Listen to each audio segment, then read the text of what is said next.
참 예수님, 예, 우리 2019년 대림을 우리 성탄을 준비하면서 올해도 대림 특강을 마련했습니다. 우리 오늘 강사는 여러분들 뭐 말하지 않아도 너무 잘하시는, 제가 보니까 조신분인 팬들만 오신 것 같아요. 예, 정약종관에 지금 관장으로 계시고요. 우리 지옥동의 역사의 길이 남을 우리 주임 신부님이셨습니다. 우리 조승균 바오로 신부님을 여러분들께 모시겠습니다. 큰 박수로 환영해 주십시오.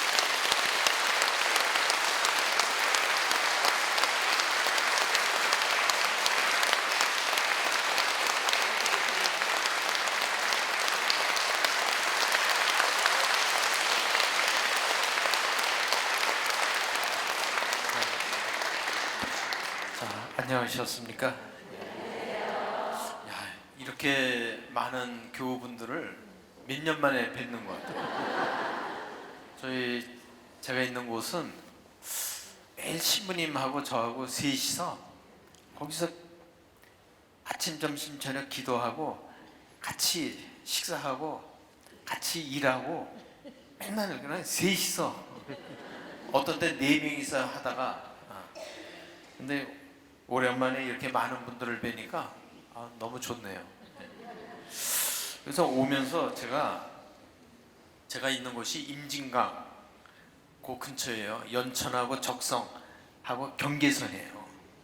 그러니까 매일 문자 뜨는 게 아프리카 돼지 열병 헬기로 방지하니까 나가지 말라.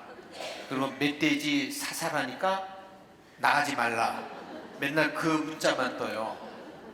그래서 거기 사니까 여러분들은 공기가 좋겠거니 하지만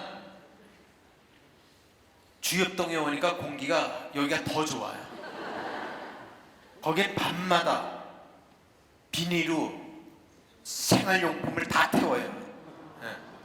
그 동네에서 쓰레기 분리수거해서 버리는 건 우리 집밖에 없어요. 자, 이제 그만하고 기도하고 성부와 성자와 성령의 이름으로 아멘. 은총이 신마리아님 기뻐하소서. 주님께서 함께 계시니 여인 중에 복되시며 태중의 아들 예수님 또한 복되시나이다.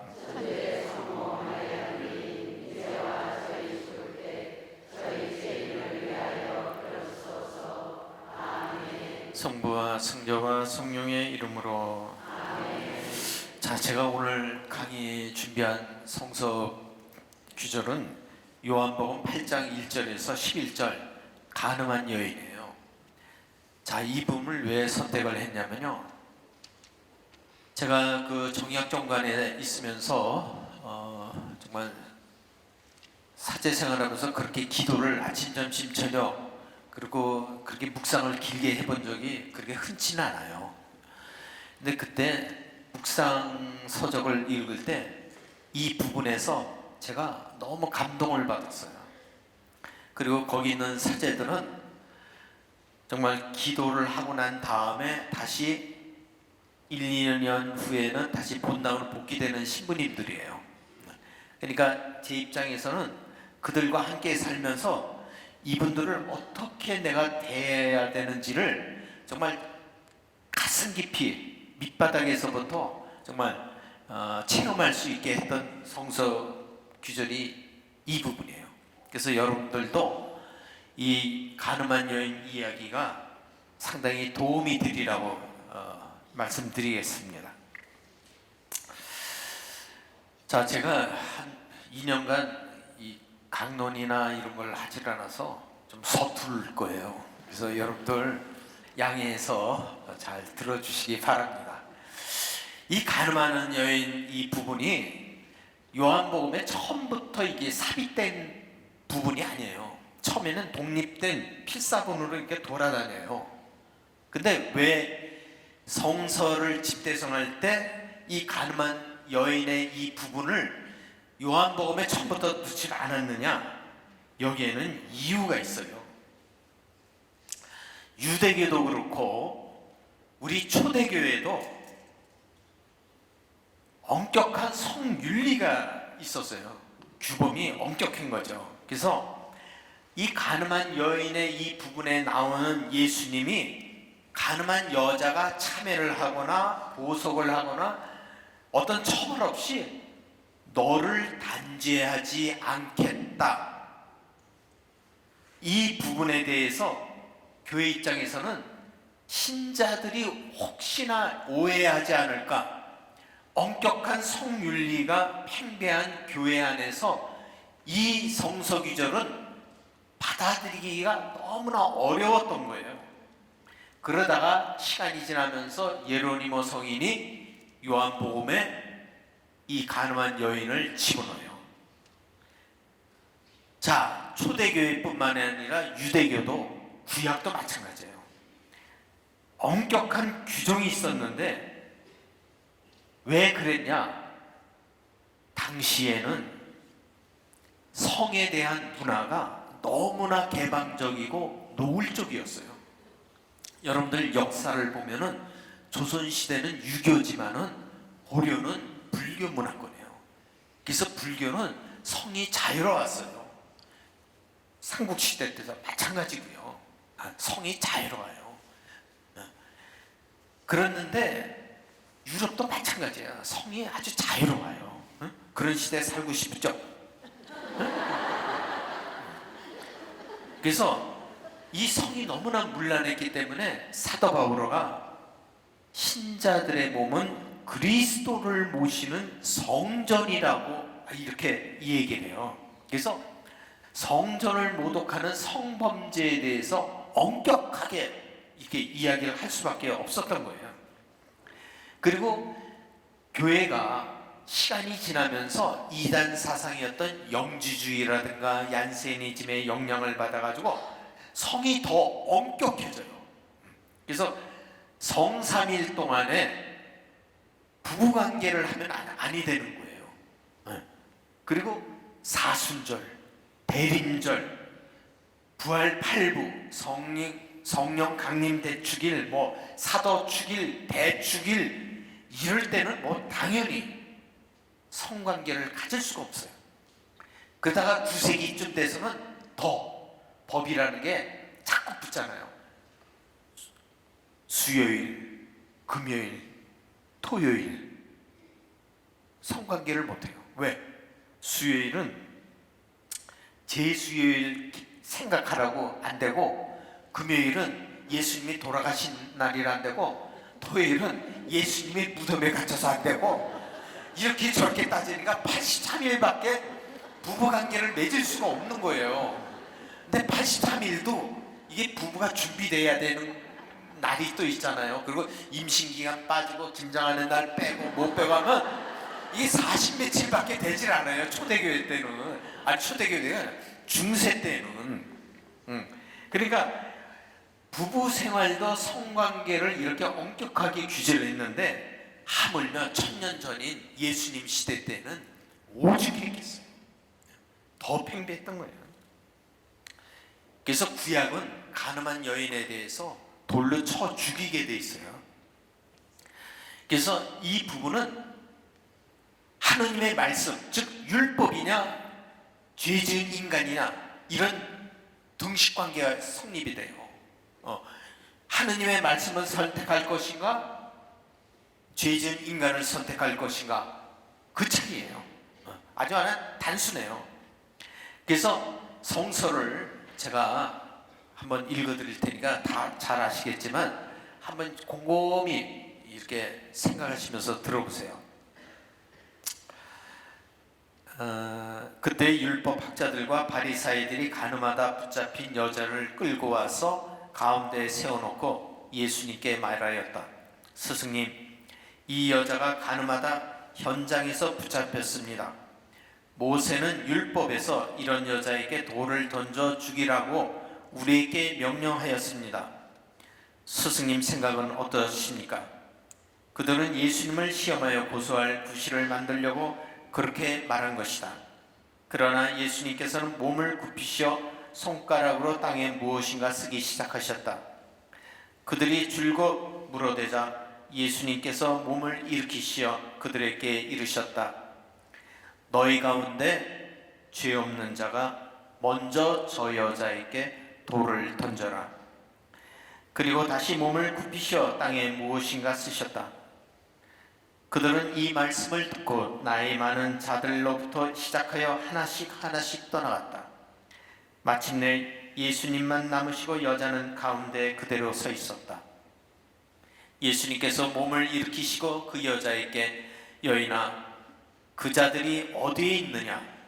너를 단죄한 자가 아무도 없느냐? 하고 물으셨다. 그 여자가 선생님, 아무도 없습니다 하고 대답하자 예수님께서 이르셨다. 나도 너를 단죄하지 않는다. 가거라. 그리고 이제부터 다시는 죄짓지 마라. 이게 너무나 감동적이지 않으세요? 예? 자, 율법학자와 바리사이들이 가늠한 여자를 잡아왔대요. 그리고 자기들 한 가운데 세워놔요. 그러니까 이 여자는 물건이에요, 물건. 자기들이 끌고 와서 가운데 세우면 가운데 있는 거고 팽개치면 팽개지는 물건이에요. 인간이 아니에요. 그리고 한 가운데 있었다 그래요. 왜? 남자들 한 가운데 있다는 것은 여자를 죽일 작정으로 둘러싸여 있는 거예요. 그리고 이 여자는 인간이 아니에요. 마치 몹쓸병에 걸린 나병 환자같이 취급을 하는 거예요.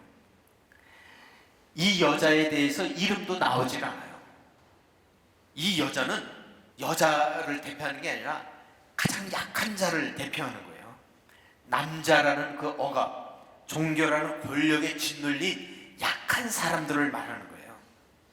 이 모세 율법에 따라 당연히 죽어야 되는 가장 약한 여자가 거기에 끌려온 거예요. 그래서 모세는 율법에서 이런 여자에게 돌을 던져 죽이라고 우리에게 명령하였습니다. 선생님은 어떻게 생각하십니까? 자, 긴장감이 돌아요. 정말 그 상황에서 어떻게? 그때 예수님이 몸을 굽혀서 손가락으로 땅에 무언가 쓰셨다 그래요. 네? 뭘 썼는지는 모르겠어요.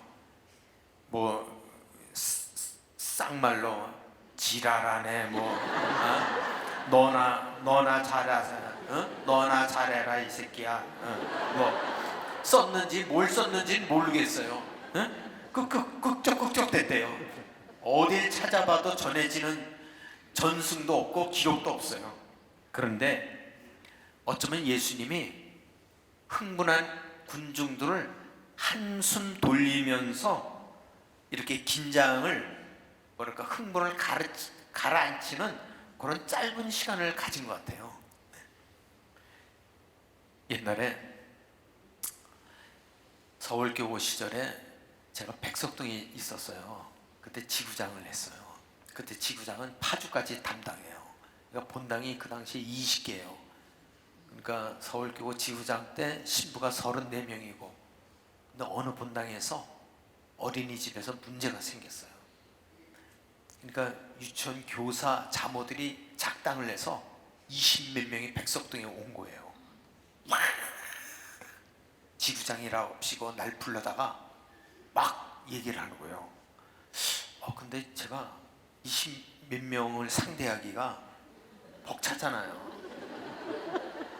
그래서 이 백지를 책상에 딱 놓고 모나미 153 딱 꺼내서 자, 한 분씩 말씀해 주세요. 제가 이렇게 웅성거리니까 못 알아듣겠다고. 그리고 다시 제가 전화로 확인을 할 테니까 성함과 전화번호, 핸드폰 말씀하세요. 자, 성함, 본명, 전화번호, 자, 말씀하세요. 자, 아까 뭐 또 싹 조용해지더라고요. 네. 이거는 누가 가르쳐 준 것도 아닌데 본능적으로 제가 잠시 제 자랑을 했습니다. 예수님도 그 상황을 그렇게 벗어났을 것 같아요. 뭐라 쓴지는 몰라요. 근데 쓰고 나서 너희 가운데 죄 없는 자가 먼저 저 여자에게 돌을 던지라. 이 말씀에 대해서는 누구도 반박할 수가 없는 진리이고 아주 예리한 아주 짧은 말씀이에요. 이런 말씀을 듣고 누가 그 여자에게 돌을 던질 수 있겠어요? 아무도 없어요. 성서는 나이가 든 사람들부터 떠났다고 해요. 가장 윗자리에 있던 사람, 중요한 자리에 있는 이들, 저명한 사람, 권위 있는 사람, 법규와 규칙을 잘 아는 사람들이 떠난 거예요. 암브로시오 성인이 뭐라고 해요? 자비가 있는 곳에 하느님이 계시다 그래요. 그러나 엄격함과 존엄함이 있는 곳에 하느님의 사도가 있을 뿐 하느님은 계시지 않대요. 제가 좋아하는 성서 구절이 사도 바울가 로마에서 한 하늘 아래 죄인 아닌 사람이 하나도 없다는 거예요. 모두 죄인이에요. 모두 죄인.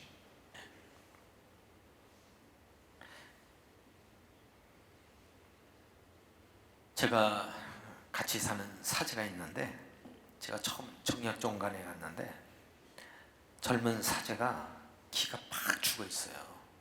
식사도 잘 하질 않아요. 기도 때도 목소리가 거의 이렇게 잘 들리지가 않아요. 저는 무슨 얘기나 뭐라고 꼭 그래요. 지금은 많이 좋아졌어요. 식탁에서 막 바닥바닥 덤벼요. 오늘도 그 친구가 태워다 주고 기다리겠다는 걸 제발 가라. 그래서 보냈어요. 너무 기가 죽어 있고 이렇게 너무 주눅이 들어 있어서 소심하고, 그래서 며칠 지나서 식사도 잘 하지 않아서 너는 무슨 음식을 좋아하니? 하니까 자기는 스시를 좋아한대요. 그래서 스시? 그래서 바로 전화로, 여러분 박민호 신부 알죠? 지금 성모병원에서 근무해요.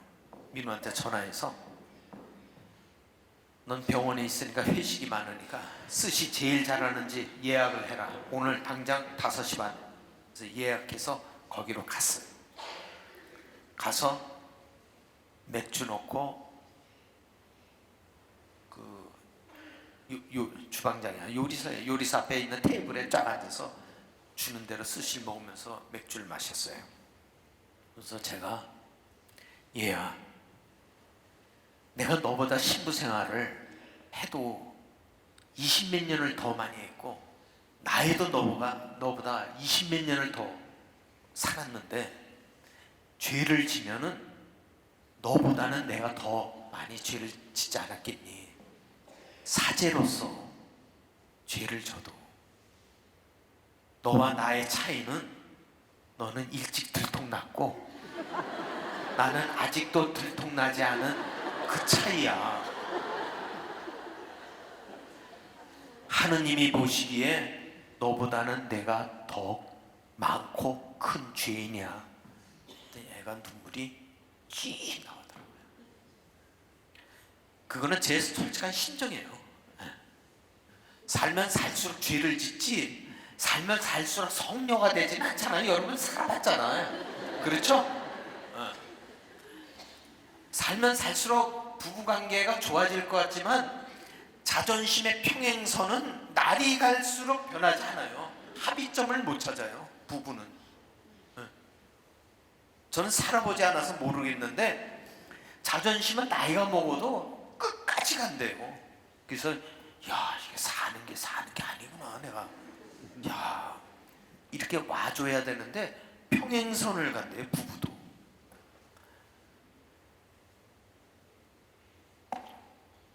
자, 본론으로 가서 하늘 아래 죄인 아닌 사람 아무도 없어요.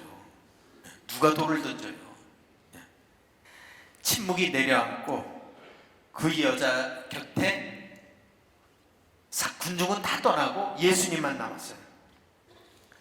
예수님이 그녀를 일으키면서 존중하는 마음으로 다가가서 여인아 그래요. 여인아, 그 자들이 어디 있느냐? 너를 단죄한 자들이 어디 있느냐?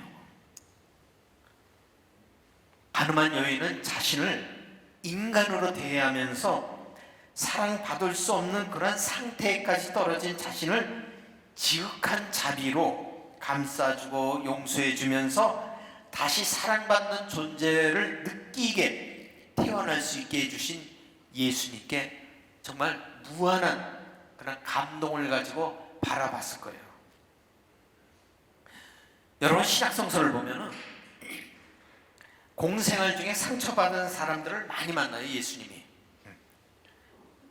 뭐 아픈 사람, 오해받은 사람, 뭐 하여튼 경제적으로 어려운, 그런데 예수님이 만났던 많은 어려운 처지에 있는 사람들 중에 공개적으로 치부를 드러나고 처참한 몽골로 군중 앞에서 수모와 수치를 당한 사람은 이 여인밖에 없어요.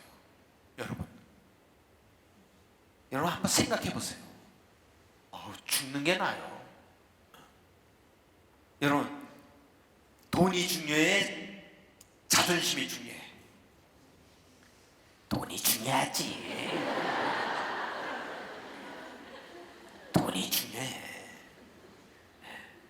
근데 저 같은 입장에서는 돈도 중요하지만 자존심이 무너지면 이건 완전 개털되는 거예요. 이건 이 세계에서는 아주 끝장나는 거예요. 그냥 이 신부 사회에서는 정말 이게 중요해요. 자, 그러니까 여러분과 제 처지가 이렇게 달라. 여러분 돈만 갖고 나가면 튀면 되지만 전 돈 갖고 튈 데가 없어. 자존심을 지켜야 되는 거예요. 이 여인처럼 정말 비참하고 고통스러운 적이 없어요. 다른 사람들은. 예? 근데 예수님이 그 여인을 일으키면서 여인아 그래요. 이건 자신의 어머니를 불렀던 명칭이에요. 여인아. 그러니까 이건 귀부인 여러분들 남성분들은 부인을 어떻게 부르세요? 네? 어부인, 귀부인 그렇게 부르세요?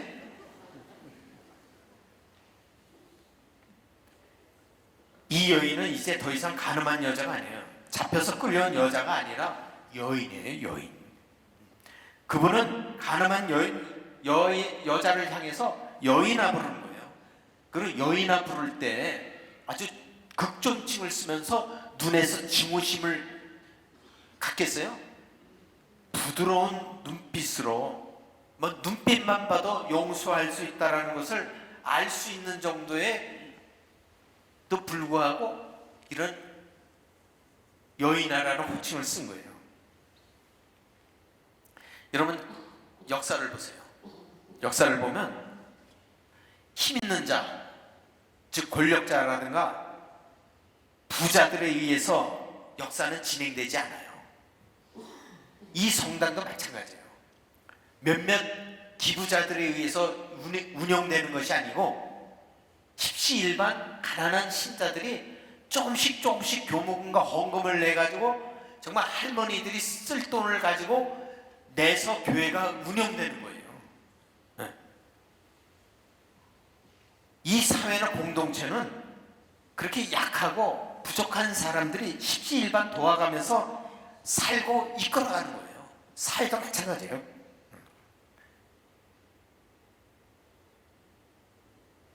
여러분들이 임진왜란 때 외놈이 이 조선반도에 와가지고서 깜짝 놀란 게 있어요.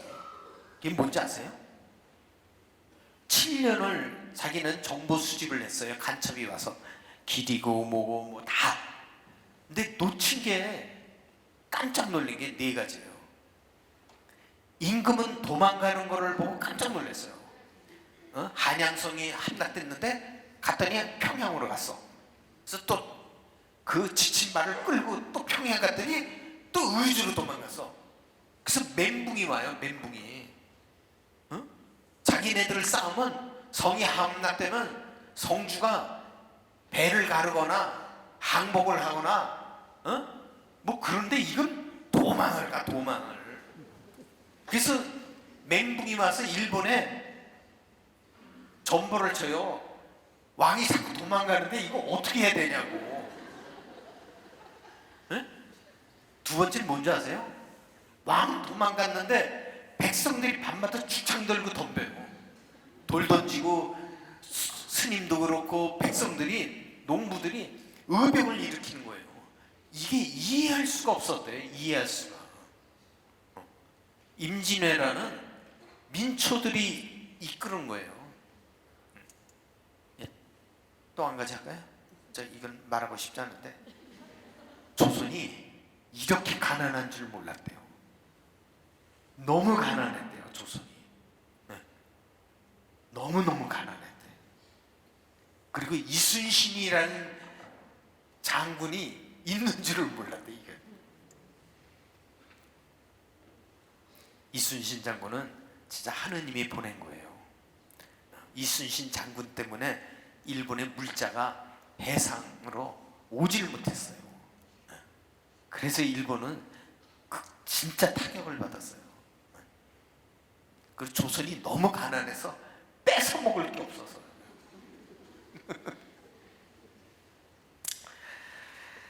자,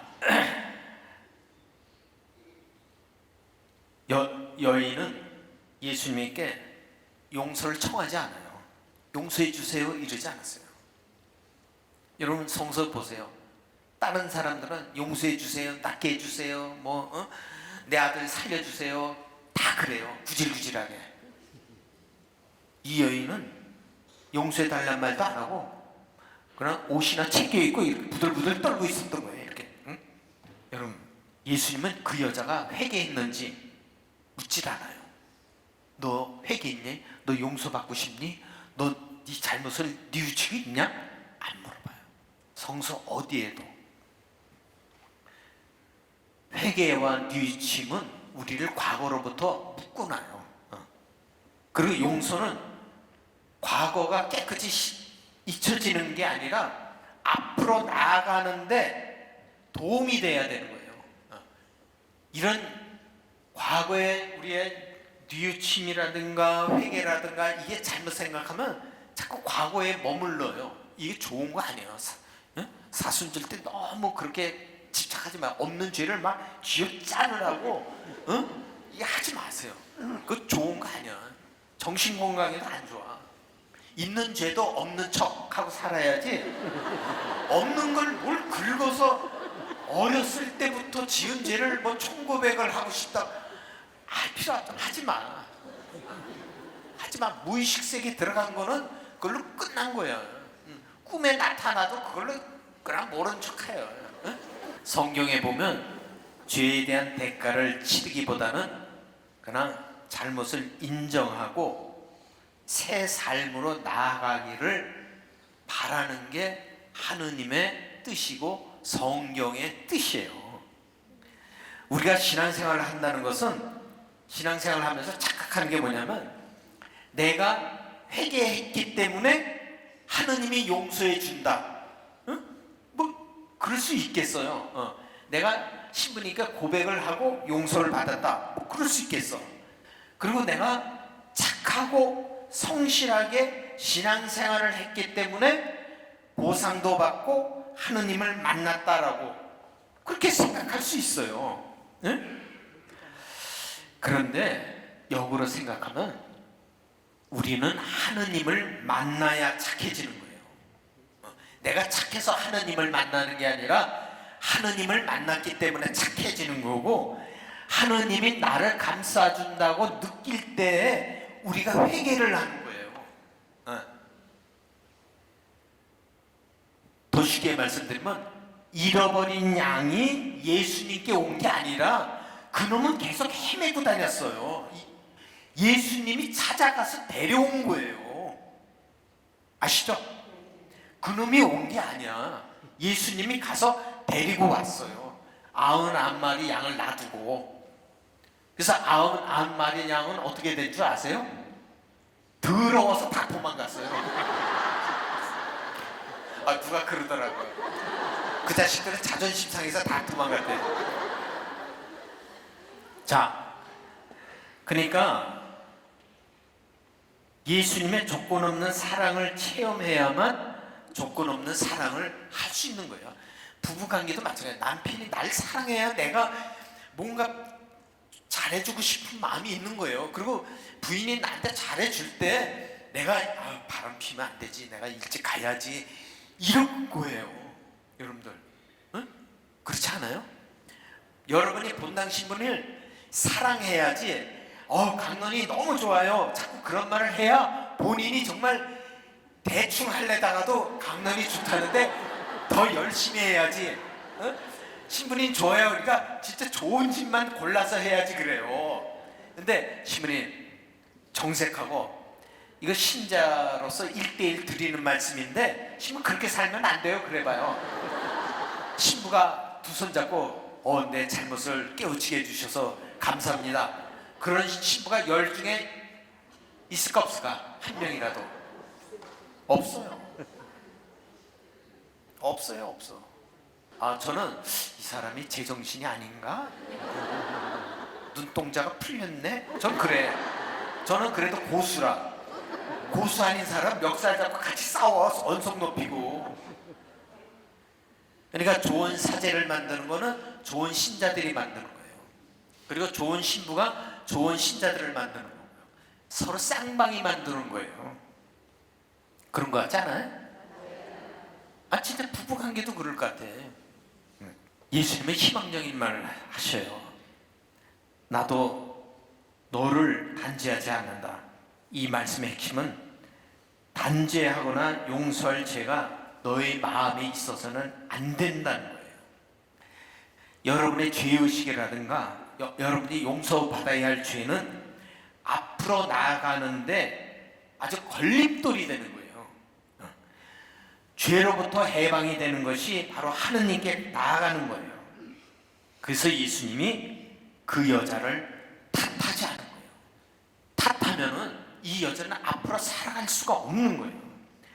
그녀가 짊어져야 할 죄값을 기꺼이 예수님이 대신 짊어진 거예요. 그래서 죄를 짓지 말고 앞으로 나가라 그래요. 자, 여러분은 이 여자가 짊어져야 할 죄값이 왜 없겠어요?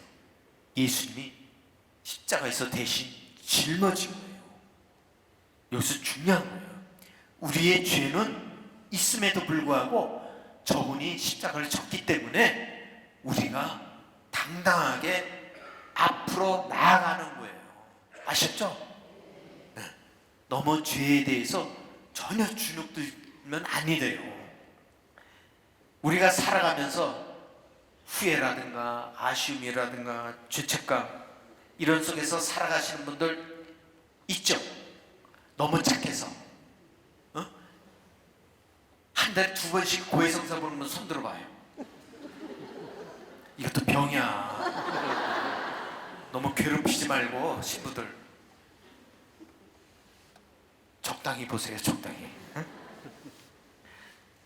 나는 실패자고, 나는 아무 가치도 없고, 나는 사랑도 제대로 해보지 못했고, 나는 신앙인의 자격도 없고, 교목음도 제대로 내지 못해서 죄송스럽고, 이런 거 운운할 해서는 아니 되는 거예요. 여러분 교목음 못 내서 죄송스러운 분 있어요, 없어요? 그런 건 또 없대. 그런 데서는 어떻게 그렇게 자유로운지 몰라? 에? 그렇게 사세요. 그렇게 당당하게 사셔야 돼. 천주교 신자들처럼 사셔야 돼. 그리스도교인들은 예수님의 수많은 기적들 있죠. 물을 포도주로 만들고 죽은 자를 다시 살리고 풍랑맞은 바다를 잠재우고 병자를 치유시키고, 많은 기적 중에 저는 가장 큰 기적이 바로 이거예요. 나는 너를 단죄하지 않겠다요. 여러분 얼마나 희망적이에요. 나는 너를 단죄하지 않겠다는 이 말씀보다 더 큰 기적 있어요, 없어요? 없어요. 없어요. 그건 바로 예수님의 십자가의 희생으로 우리의 죄를 용서해 주는 거예요. 아무 조건 없이. 바로 영원한 생명을 주신 거예요. 복음은 죄인을 어루만지고 껴안아주고 그대로 사랑하고 모든 잘못을 용서하고 치유하고 고통을 없애주는 하느님의 이야기를 들려주는 것이 복음이에요. 복음.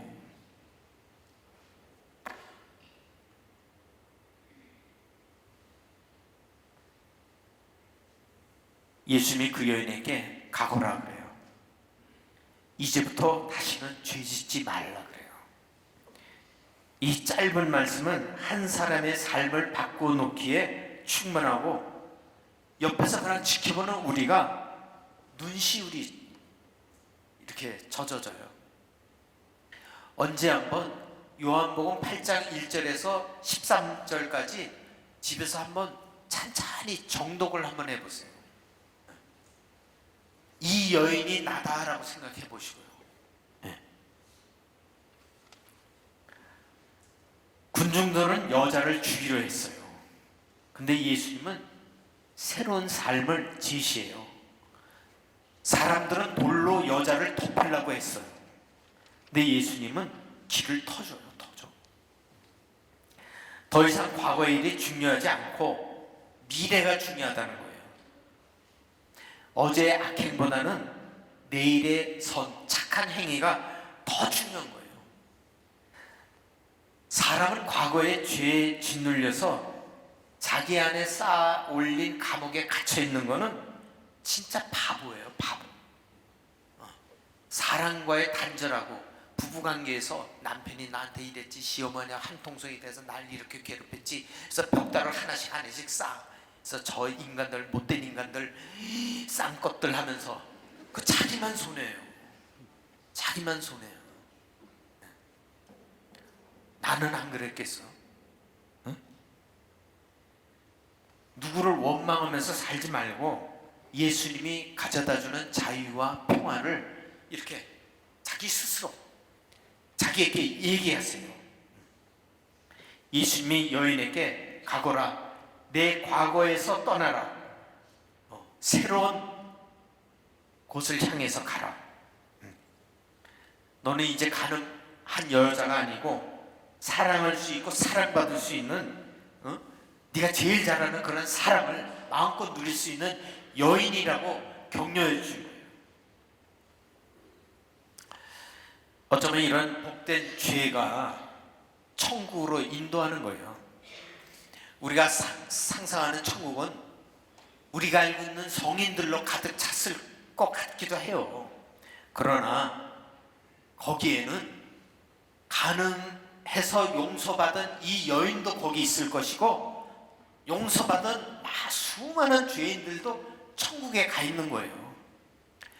바로 저를 포함해서 우리 모두가 가야 할 곳이고 우리 같은 사람이 가득 찬 곳이 천국인 거예요. 여러분, 천국이 거룩한 사람들, 순백한 사람, 죄가 없이 순백한 그런 사람들만 있다면, 그런 성인들만 있다면 그동안 죄를 짓고 살아온 우리들에게는 희망이 없는 거예요. 희망이 없어요. 여러분들 중에 천국 갈 수 있는 사람 손 들어보세요. 들어야지. 내 강의를 듣고도 손을 안 들면 어떡해. 갈 수 있는 분 손 들어보세요. 다 들어야 돼. 진짜 여기 오신 분들은 주엽동 신자들 중에서도 A급들의 엘리트야. 연수급 보고 지금 방에 누워 있어도 될 처지에 있음에도 불구하고 여기 온 거예요. 술 한잔 먹고 있어야 되는데 여기 온 거예요. 신부님이 오늘 강의했으니까 오세요 해서, 그래도 강의라도 듣고 뭔가 나한테 도움이 되겠지 하고 오신 사마리아 사람들이에요. 착한 사람들이에요. 여러분들이 천국을 안 가면 누가 가? 여러분들 생각해 보세요. 그 TV에 나오는 정치인들이 가겠어? 하느님도 걱정이 되지 않는 신자들이 좋아. 응? 죄가 있어도 당당히 성당에 나오고 교목음 좀 안 내도 낸 것처럼 옷 더 화려하게 마오라라도 화려한 거 두르고 나오고, 응? 신부님 안녕하세요 딱 그러고, 야 신부가 저분은 교목음을 꽤 많이 내는 분인가 보다 할 정도로 당당하게, 이게 바로 하느님이 원하는 신자예요. 아셨죠? 네. 그렇게 사셔야 돼. 여러분 4월 8일 날 통해자이신 은수자 에집트 성녀 마리아 기념일이 있어요. 이 에집트 성녀 마리아는 5세기 때 이집트 출신이에요. 여러분 북부아프리카는 가톨릭 국가였어요. 여러분들 요르단 뭐 이런 데가 다 이슬람이 생기기 전에는 다 가톨릭 국가예요. 이게 다 이슬람은 한 500, 700년 그때 후에 생긴 거예요. 그전엔 다 가톨릭 국가예요. 그래서 에집트에 가도 성당 있고 요르단 가도 성문이 발현한 성당 있고 다 있어요. 다 있어. 지금도. 근데 이 여자가, 성녀 마리아가 12살 때 집을 나와요. 그래서 에집트 북부 알렉산드리아, 거기가 화려했던 것 같아요. 도시가. 거기서 매춘을 해요. 그러다 29살 때 예루살렘에 물이 좋다는 이야기를 듣고 그쪽으로 이제 뭐라 그럴까, 매장을 바꾸는 거나 뭐야, 좀 사업을 확정했다 그러나, 하여튼 그쪽으로 가요. 근데 돈이 없어서 뱃사람에게 성을 제공하고 가는 거야. 그러니까 뱃사람하고 놀면서 가는 거야. 그냥 당당 하면서 예루살렘을 갔어. 거기서 또 매매춘을 해요. 매춘 사업을. 그다 한 번은 여러분 이스라엘 성지순례 가보시면 무덤 성당이 있어요. 예수님 묻혔다는 성당이 있는데 거기서 진짜 십자가 유물을 전시한다는 이야기를 듣고 이 마리아가 무슨 힘에 끌려서 십자가 유물을 한번 봐야겠다. 그래서 낮에는 또 이게 한가잖아. 손님이 없잖아. 그래서 한간 시간을 내서 무덤 성당을 간 거예요. 근데 성당 입구에 가자 갑자기 뭔지 모르는 마음 깊은 곳에서 내 삶의 부끄러움을 느끼기 시작해요. 그래서 이 여인이 흐르게 울어요. 그리고 마리아 성화 앞에서 눈물을 흘리고 용서를 빌고 도움을 청해요. 도와달라고. 근데 이 여인의 마음이 이제 어디선지 요르단 강을 건너서 안식을 찾으라 그래요. 그래서 이 여인은 17년 동안 거리의 여인으로 살다가 요르단 건너가서 47년간 사막의 은수자로 열심히 신앙생활하다 죽어요. 그래서 이 여인이 이집트 성녀 마리아예요. 이 이야기처럼 구원은 나로부터 오는 게 아니라 하느님으로부터 오는 거예요. 주님의 사랑을 체험하고 나서 악으로부터 멀어지는 거예요. 여러분들, 가늠한 여인을 예수님이 용서했기 때문에 이 여자가 앞으로 나아간 것처럼 성녀 마리아도 마찬가지예요. 다 하나님의 섭리로 살아가는 거예요. 중국에서 이틀 전에 성탄 카드가 왔어요. 중국 무순의 예수 성심 수녀원에서 카드가 왔어요. 근데 원장 수녀가 구구절절 자기네 어려울 때 신부님이 서울에 본당도 소개해주고 뭐 이렇게 해서 이창근 걷게 해주셔서 자기네가 어려운 그 시기를 잘 지냈다고, 그래서 너무 고맙다고, 그래서 하느님의 섭리가 참 뭐 어쩌고 저쩌고 뭐 하면서 제 모친이 그 중국 수녀원에 있었어요. 제가 수녀 아들이에요. 알고 있죠? 우리 엄마가, 우리 모친이 중국 수녀원에 있었는데 1948년도 중국 공산화되면서 무순에 있는 예수 성심회가 해체가 돼요. 그래서 거기 조선 수녀들 종신자는 남고 청혼자 지원자들이 다 이 조선에 와요. 서울에. 그래서 모친도 그때 49년도에 서울에 와서 개성여고에 그 기숙사에 들어가서 학교 다니면서 자기네 수녀원이 복귀되면 가려고 준비했다가 6.25 터지고 해서 에이 뭐 수녀고 뭐고 다 때려치고 시집이나 가야겠다 하고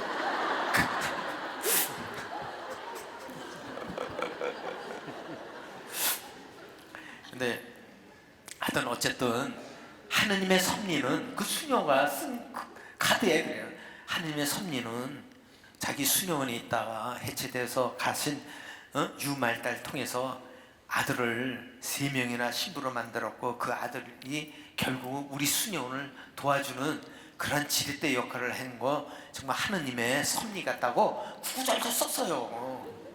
내가 한 게 아니야. 그러면서 삼형제가 무순의 수녀원에 오기를 학수고대한다면서 그 중국 수녀가 제가 중국 무순을 몇 년 전에 갔는데요. 그때 저쪽 지구에서 중국을 간대요. 그래서 따라갔어요. 근데 숙소가 무순에 있는 어느 수녀원이래요. 그래서 뭐 그런가 보다 하고 수녀원을 딱 갔는데 지구 신부들 10몇 명이. 근데 그 원장 수녀가 딱 한국말을 잘해요.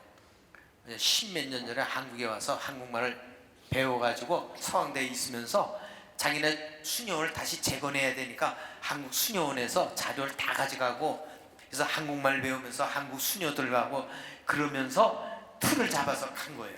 그래서 그때 저희 모친이고 다 만났대요. 근데 딱 왔는데 저를 딱 보더래요. 혹시 모친이 유말다? 그래서 맞다고 했더니 유말다 우리 수녀 출신이라고 동창이 있다고. 그래서 동창 그 은퇴한 수녀를 만났대. 유말다? 중국말도 유말다요. 난 다른 줄 알았더니 중국말도 유말다야. 유말다. 자기 동창이라 유말다 샤지슈샤. 그래서 저는 정말 그 수녀들 많은 데서 난데없이 마이크 들고 내가 여기 뭐 한 70년 전에 여러분 같은 지원자 뭐 어쩌고 그 아들이라 야 중국 수녀들이 막 박수치고 자 이 가늠한 여인 맘 한가운데 악이 자리 잡은 자리에 내일 행할 수 있는 선을 심어준 게 예수님이에요. 예수님은 과거가 관심거리가 되질 않는 거예요. 하느님은 그냥 희망 속에서 미래를 보고 밝게 몸이 불편해도 괜찮아. 내일은 더 좋아져.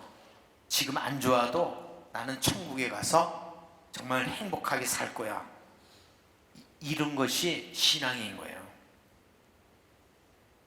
그 자들이 어디 있느냐? 너를 단죄한 자들은 아무도 없느냐? 이 말씀은요, 너를 괴롭히는 그 죄들이 다 어디 갔냐고 묻는 거예요. 응? 여러분들, 우리는 모두 죄인이에요. 우리 중에 의인이 있으면 얼마나 있겠어? 응? 길고양이가 들어와서 길고양이를 키우고 있는데 우리 고양이나 동네 고양이나 별 차이가 없어요. 이놈은 잘 먹고 목욕시켜서 윤기가 팬질팬질하고 게을러 터졌을 뿐이고 길고양이는 먹질 못해서 항시 얻어맞을까봐 언제든지 도망갈 태세로 바라보는 그 차일 뿐이에요. 제가 볼 때 예수님은 다 똑같아요. 우리를 바라보는 눈은 다 똑같아요. 나도 너를 단죄하지 않겠다는 거예요. 세상이 우리를 저울질하더라도 그분은 너는 자비와 사랑을 받을 자격이 있는 그러한 사람이라고 누누이 가르치는 거예요. 신앙은 악인과 의인을 구분하는 게 아니에요. 선인과 악인을 구분하는 것이 아니라 모두 구원받을 수 있고 모두 미래에 희망차게 걸어갈 수 있다는 것을 가르쳐 주는 거예요. 오늘 랍비가 제자들에게 물어요. 밤이 지나고 새 날이 왔다는 것을 무엇으로 구분할 수 있냐고. 그때 한 제자가 양과 염소를 구분할 수 있는 빛이 있을 때입니다 라고 그래요. 또 한 제자는 무화과 나무와 사과나무를 구분할 수 있는 빛이 있을 때 새날이 왔다는 것을 압니다 그래요. 랍비가 너희가 다른 사람의 얼굴에서 형제 자매라는 것을 볼 수 있을 때가 새날이 온 거다. 그렇지 않다면 너희는 아직도 어둠에 있는 거다 이래요. 여러분들, 내 아내가 소중하게 여기고 내 자식들이 정말 사랑스러운 존재고 만나는 교우들이 좋은 분이라고 느낄 때 여러분은 새날을 보는 거예요. 아, 진짜 본당 15 보기 싫어가지고 후곡으로 가야겠다. 근데 거기 가야 마찬가지야. 느낀 거를 말씀드릴게요.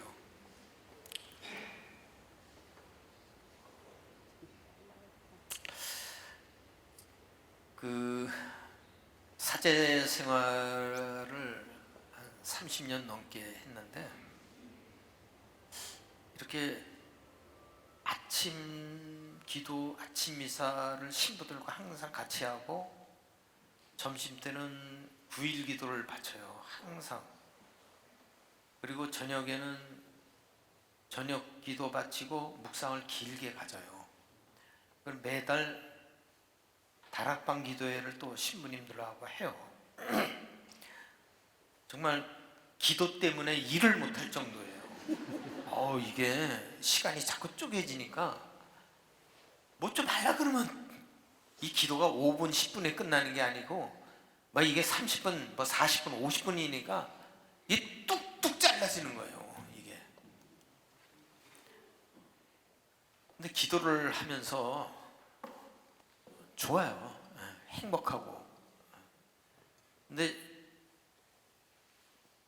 저는 같이 사는 사제가 건강하게 심리적으로나 내적으로나 육적으로 건강을 회복해서 다시 현장에 바로 투입할 수 있도록 이렇게 해야겠다는 거예요. 그렇다고 해서 제가 무슨 뭐 그들보다 뛰어난 영성으로 영적 지도를 하거나 이러진 않아요. 신부가 어떤 사람들인데 누구 말을 들어? 신부치고 존경하는 인물이 있습니까? 아마 없는데요 그러지. 저는 이순신 장군을 나 그런 신부 하나도 못 봤어. 신부치고 자기 외에 존경하는 사람이 없어요. 그래서 신부를 누가 가르쳐? 내 같이 기도하고 같이 먹고 식복사 안 나오는 이틀은 아침 점심을 다 같이 해 먹어요. 저희가 설거지도 저희가 다 하고, 그리고 저희가 김장, 김치, 무배추도 저희가 다 심어서 그걸로 다 했어요. 전 진짜 난생 처음, 그분들도 마찬가지고 신기할 따름이에요. 감자를 뽑았을 때 땅콩, 감자, 루꼴라, 바질, 서부터 파, 상추, 도마도 하늘이 거저줘요. 거저. 몇천 평 하라면 그건 노예죠. 조그만 텃밭에서 하니까 재밌죠. 청소도 1, 2층 청소하는 분이 있었는데 내가 계약 만료로 없앴어요. 교회에다 돈 주지 마, 우리가 청소할게. 그래서 저희가 청소해. 내일 저 9시부터 청소해야 돼요. 1시간 걸리지는데 허리가 막 부러질 것 같아요. 빨아가면서 하는데 3명이서 성당 청소소 1, 2층을 다 해요. 근데 착해요. 근데 사람이 10가지 중에 한두 가지가 이렇게 완벽하지가 않아요. 그러니까 이 교회가 제가 어떤 데는 사제 있게 요구하는 것이 하나서부터 열까지 그런 기준에 맞춰서 이렇게 요구하는데 좀 힘들겠다. 저 개인적으로는 이렇게 그러니까 수도 생활은 콩나물 키우는 것 같아요. 물 주다 보면 콩나물 중에 이렇게 삐죽삐죽 나오는 놈들 있잖아. 그럼 손바닥으로 콱콱콱콱콱 넣어도 똑같이 능력 있든 없든 콩콩콩콩콩콩콩 들어가 해서 똑같이 이렇게 그것처럼 교회가 사제에게 요구하는 것이 규정이 이렇게 돼 있어요. 그래서 여기서 조금 부족하면 가차 없어. 그래서 제가 내가 장상이라면 따뜻하게 한마디쯤은 가서 잠깐 쉬어라. 내가 가끔 찾아가마. 내가 너를 위해서 기도하마. 거기는 매일 이렇게 보고서를 써야 돼요. 거기다 응답도 이메일 같은 걸로 잘 받았다. 이번에 농사가 잘 됐다는데 참 맛있게 나도 언제 이렇게 하면 얼마나 좋을까. 옆에서 제가 보는 입장에서는 좀 안타깝더라고요. 그래서 사람은 기준이 있는데 그게 완벽한 사람이 없어요. 여러분 생각해 보세요. 결혼할 때 돈 있고 똑똑하고 싹싹하고 이쁘고 잘생기고 키 크고 그런 남자 있어요? 키 크고 능력 있는데 변태야. 근데 키 작은데 돈은 잘 벌어와. 원래 그런 거예요. 못생겼는데 김치는 잘 담그고 시어머니를 잘 모셔. 이쁜데 시댁과의 관계가 안 좋아. 이게 안 맞아, 여러분들. 그래서 사람을 볼 때 저분은 저 장점이 있고 이 사람이 이 단점이 있구나, 이렇게 생각하셔야 돼요. 성부와 성자와 성령의 이름으로 영광이 성부와 성자와 성령께 성부와 성자와 성령의 이름으로 아멘. 우리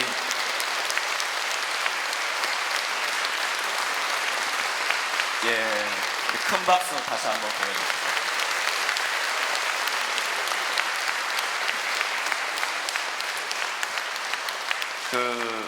강의 초반에 시부님께서 한 2년 동안 강론을 안 하셔서 말씀을 잘 하실지 모르겠다라고 얘기를 하셨는데 전 그 말을 믿지 않았습니다. 우리 정말 시부님께서 재미있는 말씀만 하신 게 아니라 그 안에 정말 우리 마음의 짐을 내려놓을 수 있는 그런 말씀을 해주셨죠. 우리 시부님 가시기 전에 인사드리고 우리 함께 인사드리고 잘 돌아가시기 바랍니다. 날씨 추운데 건강하시고요. 조심히 잘 들어가시기 바랍니다.